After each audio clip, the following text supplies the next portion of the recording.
A few weeks ago, I visited some brick and mortar stores, and I've also been looking at online stores to get a sense of what are the current trends. And I also had a look at some of the fashion runways for spring summer 2024. And based on that, I think we can make some predictions of what to expect for 2024. And I don't mean for this to be the kind of video that's telling you to ditch this in favor of that. However, I do think it's very useful to understand where fashion is at. And based on that, we can decide if there are some pieces that are going to be available that we felt were lacking, and with that fill in some gaps in our wardrobe. If you want to stay current, it's also very useful, and I do distinguish between staying current and being trendy. And you can also just say, no, this doesn't suit me, I don't like where fashion is at, and you can be a little fashion rebel, and that's also fine. Now, trends don't follow calendar years per se. Things bleed from one year to another, so we have to look at the past year or two. We started 2023 with predominantly oversized shapes, and in the case of the Y2K aesthetic, that often meant pairing very large oversized bottoms with fitted and even cropped tops. And we're starting to see more and more blazers that have narrower shoulders and not as much elongation, especially these Chanel style blazers, but it's by no means limited to just that kind of style. And I've also noticed a few dresses that are in this 1960s, slightly mod style, and even capri and cigarette pants seem to be making a bit of a comeback. So whereas the 2020s was this mix of styles from the 80s, 90s, and Y2K, we're now seeing a lot more of mid-century styles, trends from the 1950s and 60s making a comeback. So we have a very wide selection of trends to choose from. We're also seeing other styles of the oddies make a comeback besides just the Y2K aesthetic. One of them is the hipster look of the 2000s, which is now being rebranded as indie sleaze. It's interesting because a lot of young people consider the styles that were popular during the era of the millennials to be chuggy. Apparently this is a word now, to just deride it as being tacky, and yet we're seeing ballerina flats come back. I'm also noticing very thin scarves, and people are saying, I haven't seen this, but people are saying that those American Apparel leggings that are in that kind of disco style, that those should be also making a comeback. And the new version of low-rise trousers are much less exaggerated. But make no mistake, the oversized clothes that kind of take inspiration from the 1980s are still very much on trend. And then we have the secretary who forgot her pants look. And this is a controversial one. And already we are seeing this everywhere from Ferragamo to Zara. This isn't actually anything new. This image of Julia Fox is from 2019. And we've also been seeing a lot of sheer dresses on red carpet looks for some time. And back in the day, we would call this hot pants, I think. A lot of musicians, pop artists wore this. Is it gimmicky? A bit, but I can appreciate the kind of fun, the twist of being all business from the waist up. You know, this kind of secretarial look, very grown up, and then bam, party from the waist down. And I think that this is an interesting use of irony. However, because this look is everywhere, it's going to be played out real quick, if not already. But what can we extract from this? Now, notice that this trend also came accompanied with a lot of hosiery. There's a lot of transparent fabrics that are very popular right now. I remember this from when I was a teen in the 90s, that transparent fabrics were also very in. And therefore, you also had some visible lingerie. It was very popular in the 90s. Remember All Saints? They had these like bras that are showing. So I think these things just kind of go hand in hand. I think that this trend of visible lingerie and transparent fabrics might also have its foot in a larger trend that is this revival of 90s minimalism. So the 90s have been popular for quite some time, for at least since the mid 2010s, when we saw chokers and velvet and chunky shoes make a comeback. But now what we're seeing a lot of is people reminiscing about how great designers like Jill Sander and helmut lang wear. And I expect that this will remain strong for 2024 because we just recently had Peter Do, who is one of the most important up-and-coming designers. He has taken on the role of creative director for Helmut Lang, so expect 90s minimalism to be very big this year.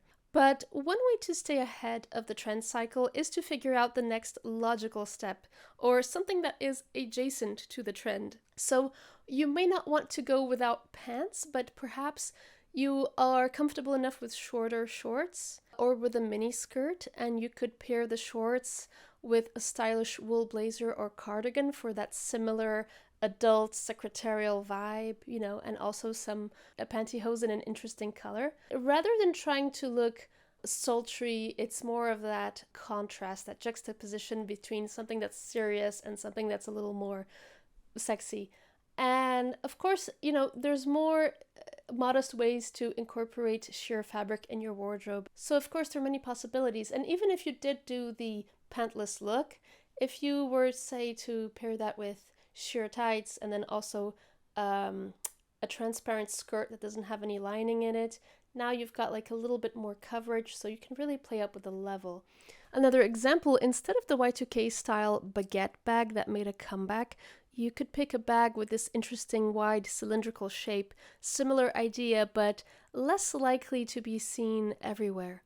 And so, of course, hosiery is a very big part of this trend around transparency. Pantyhose, but in a statement color. And be okay with the idea of letting that statement color of your tights not match anything else in your wardrobe. That way, your eyes know where to rest, where to look, where to be directed to. And for 2024, expect to see more and more knee-length tights. Another accessory being presented to us in statement colors are gloves, but gloves that cover your forearm, and they even resemble rubber cleaning gloves, but in leather, of course. I like how this is a very accessible trend. You don't have to buy a new wardrobe, but just add in like a fun accessory.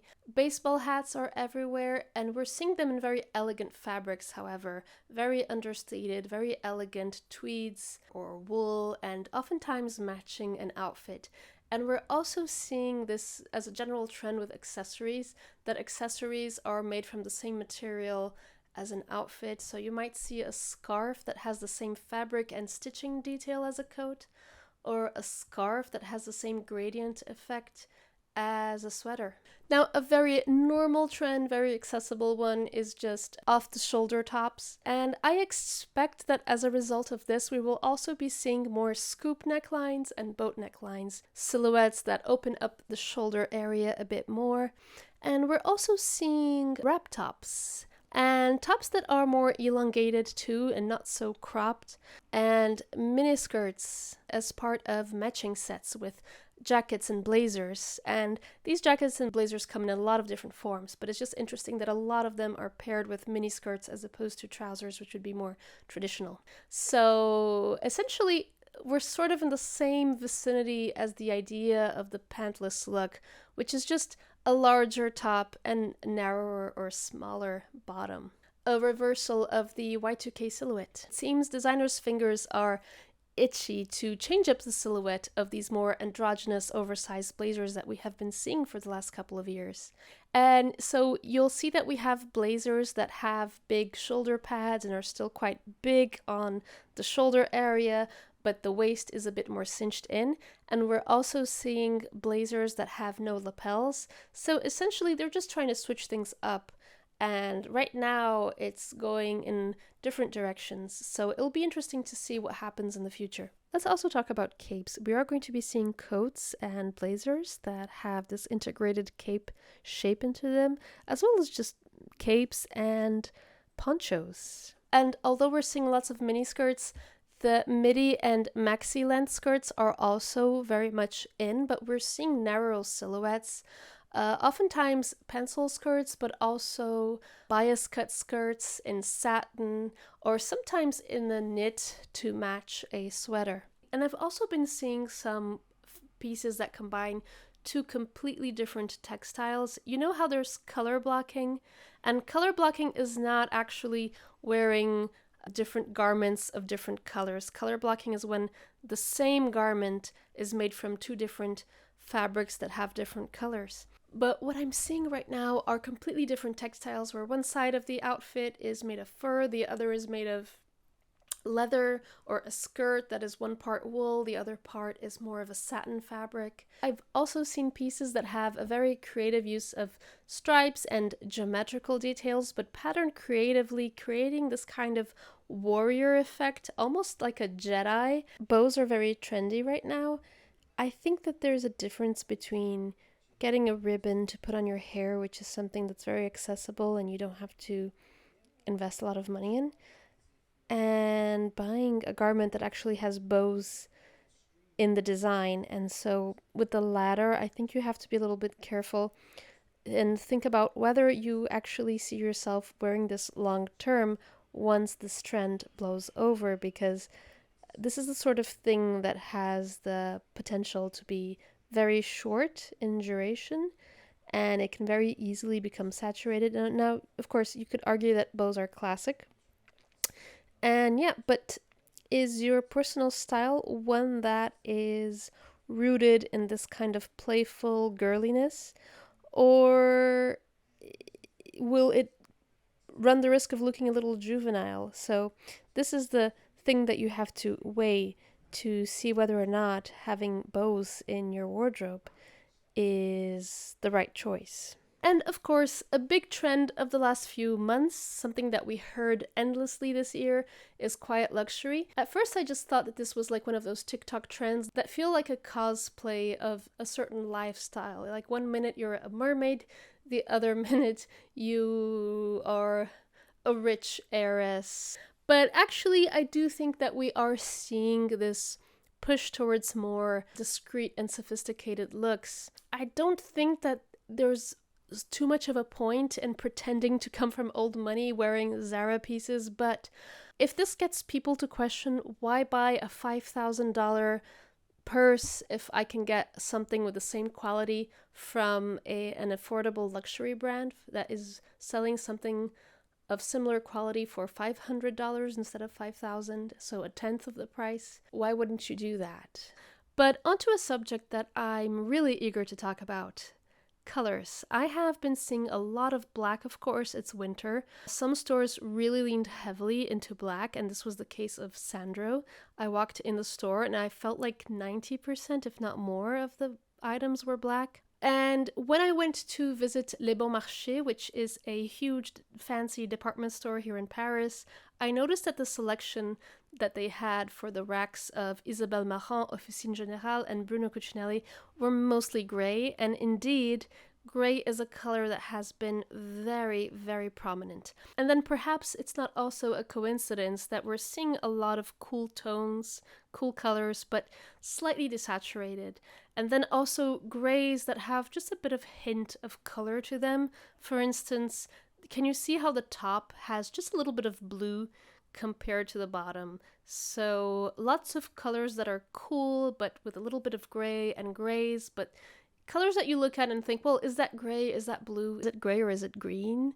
Is it gray or is it purple? And speaking of cool hues, we are seeing all kinds of purple and violet, more muted, desaturated, but also bright, very saturated, pastels, but also dark colors like aubergine, plum, purples that have more red or more blue in them. So there's something for everyone. And we're also getting a lot of burgundy, dark, deep burgundies. And of course, we're seeing red everywhere. I do feel like it's been a long time since I've really seen red being super prominent. And I've also been seeing this very specific shade of green that I'm going to refer to as an avocado green. It looks like an avocado, but maybe a little milky, so an avocado smoothie. And then, of course, you may have heard that Pantone came out with the color of the year, and that is peach fuzz. I have indeed seen quite a few pieces, both from high-end brands and in the mass market. And I've also seen, similarly, a lot of these coral pinks. But even more than peach, I have been seeing butter yellow a lot. That's yellow with some white added to it. And what I find interesting about this butter yellow is that it's actually quite versatile. It's a pastel, and so it can feel delicate and cute, but it could also feel nostalgic depending on the context. It is very reminiscent of old appliances. And I also think it can be a really fun alternative to a pair of nude shoes or off-white shoes or an off-white bag. Instead, you go for this butter yellow as a way to switch things up. And expect to also see a more citrusy version of this color, as well as lots of cream and ivory. I think cream and ivory are kind of displacing beige, and instead of these rusty orangey browns, I think this year we're going to be seeing these more muted, neutral dark browns, perhaps more chocolatey, as well as browns that lean a bit more red. So all in all, cooler, either more neutral or cool browns. And perhaps this is also a spillover of the burgundy trend. And I'm personally quite excited about this because it gives me a chance to explore different hues that I feel have been missing, and I didn't even realize they were, but I feel like some of these colors could work for my wardrobe. This is the more positive side of trends. It is wasteful and nonsensical, of course, to tell people every season to ditch something in favor of something else.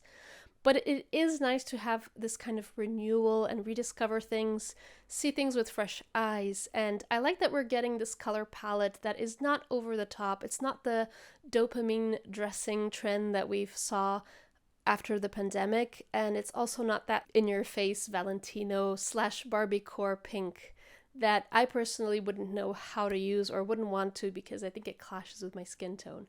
But now we have so many colors that are a bit more mellow and subtle.